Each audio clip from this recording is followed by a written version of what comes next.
tunaona vile unafanya kazi na vijana wa bodaboda, vile unafanya kazi na kina mama wa mboga na hata hawa mama wajane. Mimi vile mnaniona hivi, pia mimi nimelelewa na mzazi mmoja ambaye ni mama yangu, lakini nikatia bidii mpaka nikakuja nikawa mjumbe wa sehemu inaitwa Kitutu Chache South.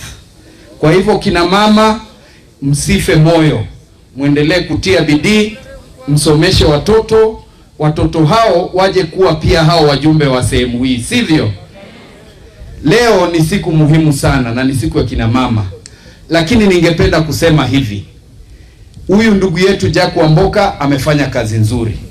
Kwa hivyo ninawaomba, ninajua anapigwa vita vingi na wale wenye chama ya Ford Kenya, anapigwa vita na wale watu wa UDA na vyama vingine vingi, lakini nawaomba hivi, kwa sababu ameamua kuwafanyia kazi, ninawasihi mpe tena another chance, awe MP wa hapa Bumula. Akifanya vizuri, mnaweza mpandisha baadaye mpeleke awe governor, sivyo? Sisi tumeungana kama wajumbe ambao wameamua kupigania wananchi.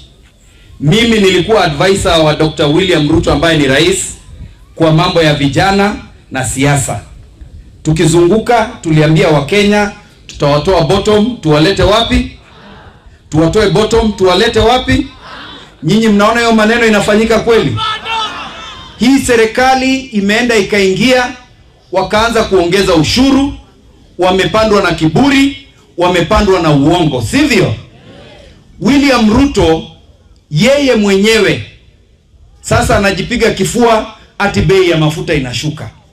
Bei ya mafuta inashuka kwa sababu international oil prices are going down.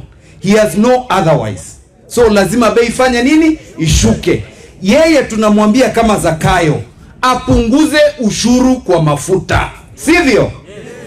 Hata hii mambo anasema juu ya mahindi na unga, ni Mwenyezi Mungu ametubariki na mvua kwa muda mrefu, ndio sababu mahindi iko, bei ya unga imeshuka. Yeye anajifanya ati iko ukarabati alifanya. Iko kitu alifanya?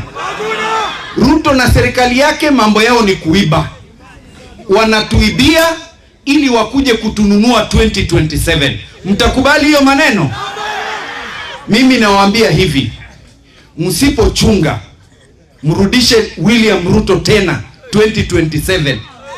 Atabadilisha katiba. Mtu asikudanganya ati Ruto ataiba kura. Ukipiga kura tutaichunga.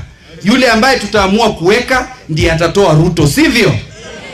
Tukijaribu kurudisha William Ruto 2027, atabadilisha katiba, atakuwa ameiba pesa ya kutosha, atabadilisha katiba na yeye atabadilisha, alete kitu inaitwa parliamentary system.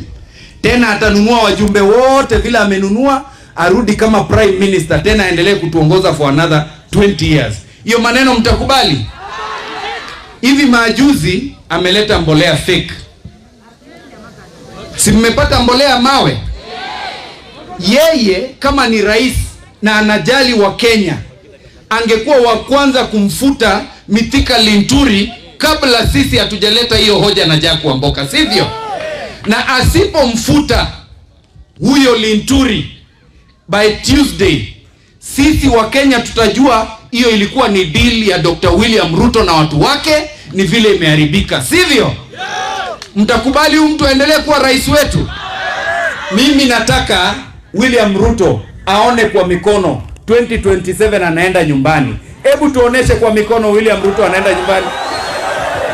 Asanteni sana. Na ndugu yangu Jack Wamboka, ningependa kukuomba, sisi ambao tunapigania wananchi, tunajua William Ruto ana mipango ya kudeal na huyu mama anaitwa Wamushomba, ana mpango ya kudeal na huyu Mwenje, ana mpango ya kumaliza wewe, kumaliza mimi, Sifuna, kina Babu Owino. Si mnajua namna hiyo?